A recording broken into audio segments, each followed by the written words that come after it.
Hi friends, నేను మీ శుభశ్రీ. అందరూ ఎలా ఉన్నారండి? మేమైతే బాగున్నాను. ఈరోజు మేము మా పొలంలో మామిడి తోపులో కొంచెం ఏరియాని దున్నేసి దాంట్లో డ్రిప్ ఇరిగేషన్ పెట్టుకున్నామండి. డ్రిప్ ఇరిగేషన్ పెట్టుకొని ఇంటికి కావాల్సిన కూరగాయలు, తర్వాత ఇంటికి కావాల్సిన పసుపు ఇలాంటివన్నీ పెడతామండి. మీరు చూసారు కదా వీడియోలో, పసుపు అది బాగా మొలకొచ్చిన పసుపుని మనము భూమిలో నాటుకోవాలండి. మొలకని మాత్రం ఇరిగిపోకుండా చూసుకుంటూ నాటాలండి. జస్ట్ డైరెక్ట్గా ఒక్కొక్క కొమ్ము తీసుకొని జస్ట్ అట్లా నాటేస్తే సరిపోతుందండి. మొలకలు మాత్రం విరిగిపోకుండా చూసుకోవాలా. డ్రిప్ ఇరిగేషన్ పెట్టుకున్నాం కదా, ఫస్ట్ వాటరింగ్ చేసేసి అయినా పసుపు నాటచ్చు, లేదంటే పసుపు నాటేసి అయినా వాటర్ ఇవ్వచ్చు. దానికి ఎలా అయినా మనకి వాటర్ బతుకుతుంది.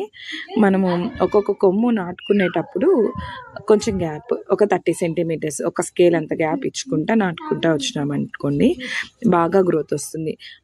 చాలా పెద్దగా వస్తుంది. అల్లం ఎట్లుందో అల్లం అయితే ఎలా అయితే గ్రో అవుతుందో మనకి పసుపు కూడా అలానే గ్రో అవుతుందండి. అలానే ఈరోజు అలసందలు, బెండకాయ విత్తనాలు కూడా మేము తోటలో నాటుతున్నామండి.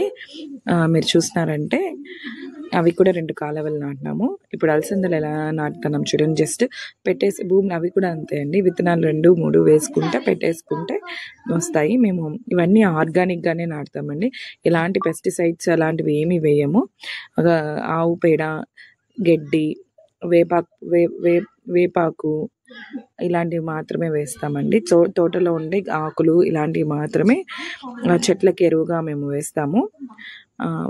మళ్ళీ 2-3 days వన్స్ వాటరింగ్ ఇచ్చుకుంటా దీన్ని కరెక్ట్గా గడ్డి పాడు రాకుండా చూసుకుంటా మెయింటైన్ చేస్తే మనకి పసుపు రావడానికి, చేతికి రావడానికి 9 to 10 months పడుతుందండి.